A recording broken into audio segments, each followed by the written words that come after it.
इस शीर्ष के ऊपर यहाँ पर देखिए आपको ये हाथी के पैरों के जो निशान है वो दिखाई दे रहे हैं। और यहाँ पर से देखेंगे तो सम्राट अशोक के जितने भी पिलर्स होते हैं या फिर जितने भी ऐसे शीर्ष होते हैं इसके अंदर अलग अलग प्रकार के दिखाई देंगे। देखिए यहाँ पर एक सर्कुलर शेप में एक स्मारक था, एक स्तूप था या फिर एक स्तूप की जो नींव है यहाँ पर रखी गई।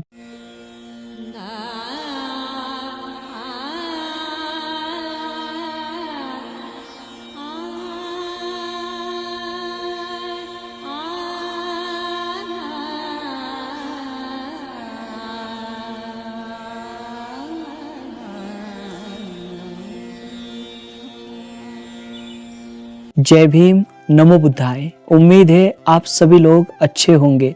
आज हम मध्य प्रदेश राज्य की एक बहुत ही खास और विशेष ऐसी स्थली देखने वाले।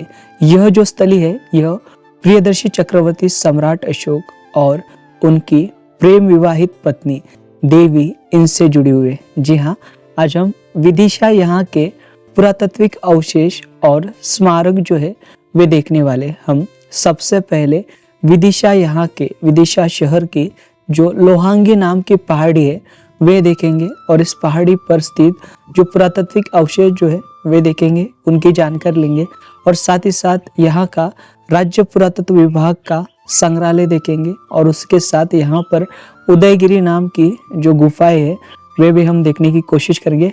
इनमें आमतौर पर हम प्रियदर्शी चक्रवर्ती सम्राट अशोक इनसे जुड़े हुए पुरातात्विक स्थल जो है वे देखने की कोशिश करेंगे और वे आपको दिखाने की कोशिश करेंगे।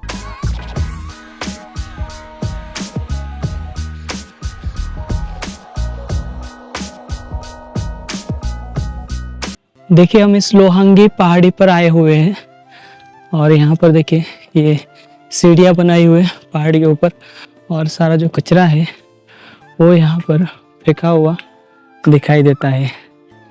देखिएगा ये सीढ़ियाँ जो है इस प्रकार की सीढ़ियाँ यहाँ पर सारी बनाई गई है और नीचे जो पूरा क्षेत्र हमने देखा ये सारा का सारा बस्तियों से घिरा हुआ है। यहाँ पर आने के लिए और वाहन पार्किंग के लिए काफ़ी दिक्कत जो है वो होती है। यहाँ पर हमें मुगल काल के नीचे अवशेष दिखाई दे और कुछ मध्यकाल के जो अवशेष है यहाँ पर से दिखाई दे रहे हैं। देखिए ये पहाड़ी ऊपर जाने के लिए इस प्रकार की जो सीढ़ियाँ है वे बनाई गई है। देखिए यहाँ से जो विदिशा नगर जो है वो दिखाई देता है। देखिए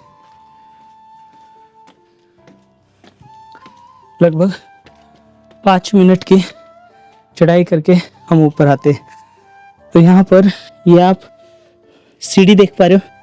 ये जो सीढ़ी है यहाँ पर ये प्राचीनतम एक स्लैब है, इस यहाँ पर सीढ़ी बनाने के लिए इस्तेमाल किया गया। यानी यहाँ पर एक प्राचीन स्मारक था उसका ये ढांचा है। ये देखिए पहाड़ी के ऊपरी हिस्से में आए हुए और यहाँ पर आपको कई सारे भग्न अवशेष जो है वो दिखाई देंगे। देखिए यहाँ पर एक कुआं भी है जो कि प्राचीन कुआं प्रतीत होता है जिसको ढककर रखा गया। और यहाँ पर प्रियदर्शी चक्रवर्ती सम्राट अशोक इनके स्तंभों पर जिस प्रकार का शीर्ष होता है ठीक उसी प्रकार का शीर्ष जो है यहाँ पर रखा गया है, जिसके अंदर आपको 2 शेरों के पैरों के निशान यहाँ से दिखाई दे रहे हैं और वहाँ से देखेंगे तो 2 हाथी के पैरों के निशान जो है वो दिखाई दे रहे हैं। देखिए यहाँ पर सम्राट अशोक ने ऐसे प्रकार के शीर्षों का जो इस्तेमाल है अपने स्तंभों पर किया है। तो उसमें से ये जो शीर्ष है वो आपको यहाँ पर दिखाई देगा जहाँ पर हम जा सकते हैं। देखिए ये शीर्ष, इस शीर्ष के ऊपर यहाँ पर देखिए आपको ये हाथी के पैरों के जो निशान है वो दिखाई दे रहे हैं। और यहाँ पर से देखेंगे तो सम्राट अशोक के जितने भी पिलर्स होते हैं या फिर जितने भी ऐसे शीर्ष होते हैं, इसके अंदर अलग अलग प्रकार के पक्षी पशु होते हैं। और इस प्रकार के जो चिन्ह हैं जो प्राचीन काल के, वो जो है पेड़ जो है वो दिखाई देते, फूल जो है वे दिखाई देते।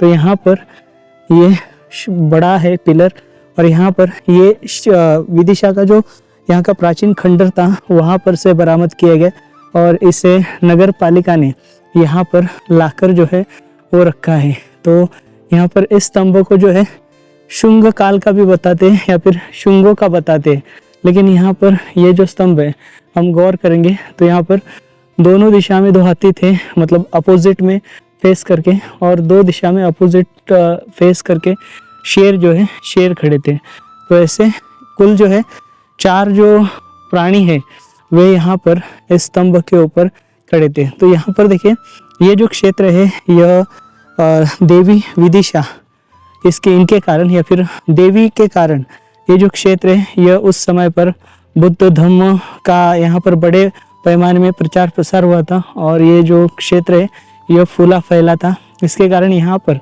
अधिकतर जो है प्राचीन स्मारकों का निर्माण कार्य किया गया है। हम देखेंगे तो विदिशा के इर्द गिर्द 20 किलोमीटर के रेडियस में सबसे अधिक मात्रा में प्राचीन स्तूप जो है वे निर्माण किए गए। सर अलेक्जेंडर कनिंघम इनके द भिल्सा टॉप में उन्होंने जितना भी संशोधन किया है, तो यहाँ पर बड़े बड़े स्तूपों और बड़े बड़े खंडरों के जो अवशेष हैं वह ज़्यादातर बौद्ध स्मारक और जो शुरुआती के जो स्मारक है वे मिले हुए हैं। यहाँ पर देखिए विदिशा शहर में एक हेलिडोरस नाम का स्तंभ है जो कि एक यूनानी था, वे यहाँ पर आया था, तो उसका यहाँ पर एक स्तंभ जो है वो दिखाई देगा जो कि ईसा पूर्व 1ली सदी का बताया जाता है। और ये जो स्तंभ है यह ईसा पूर्व 2री सदी का बताया जाता है। लेकिन ये जो स्तंभ है यह सम्राट अशोक के अन्य स्तंभों जैसा ही ये सम्राट अशोक इनका ही प्रतीत होता है, क्योंकि आप ये निचला जो पैनल देख पा रहे हो यह फूल की पंखुड़ी है, यानी यहाँ पर जो कमल का फूल है उसकी ये पंखुड़ी है, और ऊपर वाला हिस्सा देखिए जो उसका डेट रहता है वे है, और इसके ऊपर जो डिज़ाइनिंग है वो डिज़ाइनिंग की गई थी। अभी इसकी हम ऊंचाई देखेंगे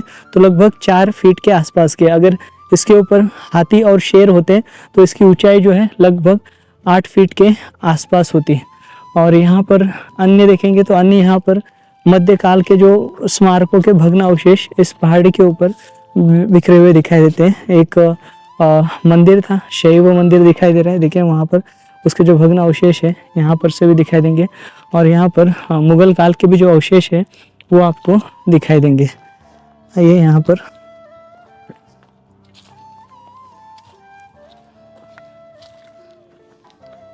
देखिए यहाँ पर जो है हमें मध्यकाल के जो अवशेष है या फिर मध्यकाल में इस पहाड़ी के ऊपर जो स्मारक थे उनके जो भग्न अवशेष है वो आपको दिखाई देंगे। ये देखिए ये मध्यकाल का स्मारक है जो कि पूरी तरीके से भग्न हुआ है, नामशेष हुआ है। ये सारा जो मलबा आप देख पा रहे हो यह उसी मध्यकाल के स्मारक का मलबा है, बड़ा मलबा है काफ़ी। ये पूरा ऐसा बिखरा हुआ आपको दिखाई देगा, ये पूरा टूटा फूटा और बिखरा हुआ जो मलबा है वो आपको दिखाई देगा। देखिए ये मलबा और ये स्मारक। देखिए यहाँ पर जो है प्रियदर्शी चक्रवर्ती सम्राट अशोक जो है, जब उन्हें शुरुआत में तक्षशिला भेजा गया था, जब वे कुमार अवस्था में थे, तब यहाँ पर तक्षशिला, यहाँ पर जो उनके राज्य में कलह हुआ था उसे शांत करने के लिए वे तक्षशिला गए थे मगध से, फिर वापस वे मगध आए, और मगध आने के बाद उनकी जो उम्र है वे 18 साल थी, और 18 साल की उम्र में उन्हें जो है यहाँ पर उज्जैन का जो उप राजा है या फिर उज्जैन यहाँ पर उनकी नियुक्ति की गई थी। और उज्जैन यहाँ पर आते समय रास्ते में जो है विदिशा, यहाँ पर जो विदिशा के श्रेष्ठी यानी व्यापारी थे, उनकी जो कन्या थी जिनका नाम है देवी, जो मूलतः ये व्यापारी और देवी जो है यह बौद्ध धर्म के उपासक थे। इसके कारण सम्राट अशोक के संपर्क में जो देवी है वे आई थी, और उसी समय पर उनके आयु 18 वर्ष में ही उनके संपर्क में जो है सम्राट अशोक इनके बुद्ध धम्म आया था और तभी से उन पर जो है बुद्ध धम्म की छाप जो है वे पड़ी थी। लोहांगी पहाड़ी से 2.5 किलोमीटर की यात्रा कर हम यहाँ के जिला वस्तु संग्रहालय की ओर जा रहे हैं, जहाँ वीडियो रिकॉर्ड करने की अनुमति नहीं है, लेकिन फोटो जरूर निकाल सकते हैं। हम विदिशा के जिला संग्रहालय में आए हुए थे और विदिशा के जिला संग्रहालय में अब देखिए हम यहीं पर खड़े हैं, हम जाकर आ चुके हैं।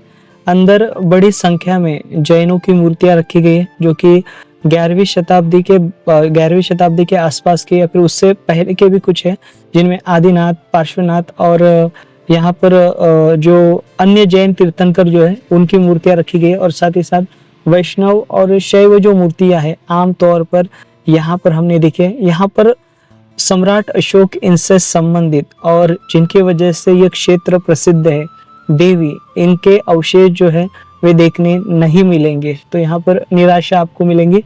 यहाँ पर सिर्फ और सिर्फ ज़्यादातर जो जैन और शैव वैष्णव जो शिल्प है वो दिखाई देंगे। यहाँ पर एक भगवान बुद्ध की भूभूमि स्पर्श जो मूर्ति है वे आपको दिखाई देगी, तो लगभग 4-4.5 फीट की है और साथ ही साथ यहाँ पर एक यक्ष कुबेर है, बहुत बड़ा है, 10 फीट के आसपास का है, जो कि पहली शताब्दी का है और साथ ही साथ यहाँ पर एक यक्षिनी भी है जो कि 7 फीट के आसपास की है। तो यहाँ पर 2 शिल्प जो है इस विदिशा नगरी में, इस संग्रहालय में जो है वे रखे हुए दिखाई देते, अन्य जो शेष अवशेष जो है वे नहीं दिखाई देते। अभी हम आगे बढ़ेंगे और भी यहाँ के जो पुरातात्विक अवशेष है वे देखने की कोशिश करेंगे। वस्तु संग्रहालय से 8 किलोमीटर की यात्रा करते हुए हम यहाँ की प्रसिद्ध गुफाएं उदयगिरी की ओर जा रहे हैं, जहाँ 5वीं सदी की शैव वैष्णव गुफाएं मौजूद है, जिनमें विष्णु के 10 अवतार वाले शिल्प देखने मिलेंगे। उसमें सबसे प्रसिद्ध वराह का शिल्प है। हम यहाँ की गुफाएं न देखते हुए सीधे पहाड़ी के ऊपर जाने वाले हैं, जहाँ बौद्ध स्तूप के भग्न अवशेष मौजूद है। हम उदयगिरी नाम के गुफाओं पर आए हुए, यहाँ पर नीचे मूर्तियां है और ऊपर देखिए यहाँ पर भग्न स्मारक के जो अवशेष है वो दिखाई देंगे। ये जो उदयगिरी गुफाएं है यह पुरातत्व विभाग द्वारा संरक्षित है, आर्कियोलॉजी सर्वे ऑफ इंडिया इनके द्वारा। और यहाँ पर देखिए डेली हजारों जो पर्यटक है वे आते हैं। यहाँ पर देखिए अभी हम ऊपर जा रहे हैं और ऊपर देख रहे हैं हम, यहाँ पर मुआयजा कर रहे हैं यहाँ पर कुछ अन्य जो है वे पुरातात्विक अवशेष जो है वे मौजूद है या नहीं। देखिए यहाँ पर से मलबा जो है स्मारकों का वो दिखाई देता है और यहाँ पर ये रॉक शेल्टर जो है वो आपको दिखाई दे रहे हैं। देखिए यहाँ पर गुफाओं से पहले जो नैसर्गिक गुफाओं का पहले इस्तेमाल किया जाता था, तो यहाँ पर की नैसर्गिक जो गुफाएं हैं वे आपको यहाँ पर दिखाई देगी। यहाँ पर ऊपर आते ही एक कूड़ादान है। इस कूड़ादान के ठीक सामने या फिर जिसके ऊपर कूड़ादान रखा गया है उसके नीचे आपको यहाँ पर भग्न स्मारक के अवशेष दिखाई देंगे। देखिए यहाँ पर एक सर्कुलर शेप में एक स्मारक था, एक स्तूप था या फिर एक स्तूप की जो नींव है यहाँ पर रखी गई थी। देखिए हमने नीचे बड़ी बड़ी ईंटें देखी और बड़े बड़े अवशेष जो है वो देखिए। देखिए इसके अंदर भी आपको ईंट जो है ये ईंट दिखाई देगी और भी यहाँ पर पहाड़ी के ऊपरी हिस्से में भी हमें जो मलबे हैं वो दिखाई दे रहे हैं। यहाँ पर भी ये भग्न अवशेष आप देख पा रहे हो। ये बड़ा टीला था, तो टीला जो है नामशेष हो चुका है, उसके पत्थर आपको दिखाई देंगे। यहाँ पर नींव दिखाई दे रही है स्मारक की। ऊपर बढ़ेंगे और ऊपर देखते देखते जाएंगे। देखिए यहाँ पर ये पत्थरों के मलबे जो पड़े हैं, यहाँ पर ये प्राचीन काल के स्मारकों के मलबे दिखाई पड़ते हैं। देखिए यहाँ पर ये टीला जो देख पा रहे हो यह प्राचीन स्मारक है शायद से। देखिए ये जो टीला है यह प्राचीन स्मारक है शायद से। पहाड़ी की चोटी पर ये पूर्ण स्मारक आप देख पा रहे हो। यहाँ पर ये जो स्मारक है इसकी मरम्मत कराई गई है और यहाँ पर देखिए ये सम्राट अशोक इनके जो स्तंभ हमने देखे, ठीक वैसा ही स्तंभ जो है यहाँ पर एक टूटी हालत में दिखाई दे रहा है, जिसका जो निचला बेस जो है वो चौकोन आकार में दिखाई दे रहा है और ऊपर उसके सर्कुलर दिखाई दे रहा है। देखिए यहाँ पर ये स्तंभ आप देखिए कितना बड़ा स्तंभ है, और यह भी स्तंभ जो है लगभग इसकी जो ऊंचाई है वे 8 फीट के आसपास की है, और ये मूलतः बहुत ही ऊंचा रहा होगा, 40 से 50 फीट इसकी हाइट रही होगी। और उसके ऊपर यहाँ पर जो शीर्ष हमने देखा है लोहांगी नाम की जो पहाड़ी है वहाँ पर, तो वहाँ पर हमने शीर्ष देखा है। इसके ऊपर वो जो शीर्ष है वो यही प्रकार रहेगा, क्योंकि यह जो क्षेत्र है वह एक ही है, सारा प्राचीन काल में एक ही हुआ करता था।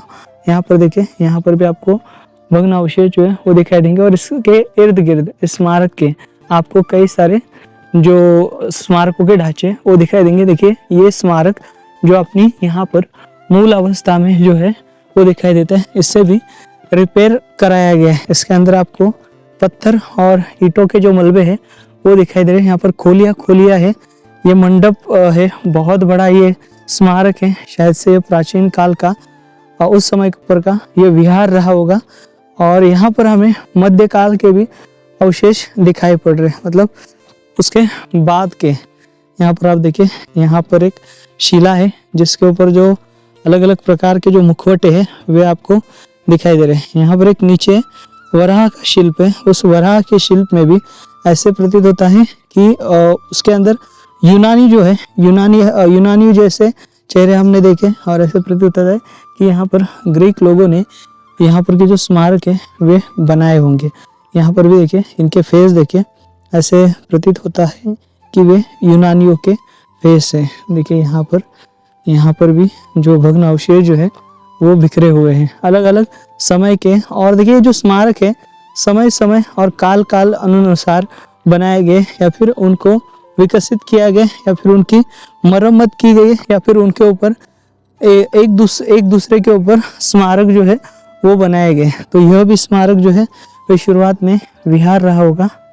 देखिए बड़ा ये मंडप आप देख रहे हो। यहाँ पर पुरातत्व विभाग द्वारा जानकारी दी गई इन उदयगिरी की गुफाओं के बारे में। और इसी के साथ साथ यहाँ पर देखिए, हमने जो ऊपर स्मारक देखे, यहाँ पर देखिए एक तो जैन धर्म और साथ ही साथ वैदिक धर्म से जुड़ी गुफाएं हैं, लेकिन इन गुफाओं के साथ साथ गुफाओं की पहाड़ी पर देखिए मौर्य, शुंग और नागकालीन अवशेष देखे गए हैं, जिनमें यहाँ पर देखिए जिनमें बौद्ध स्तूप भी है। यहाँ पर देखिए हमने जो भग्न स्तूप का जो ढांचा देखा वो मूलतः बौद्ध स्तूप है, वे यहाँ पर पुरातत्व विभाग द्वारा वर्णित किया गया है।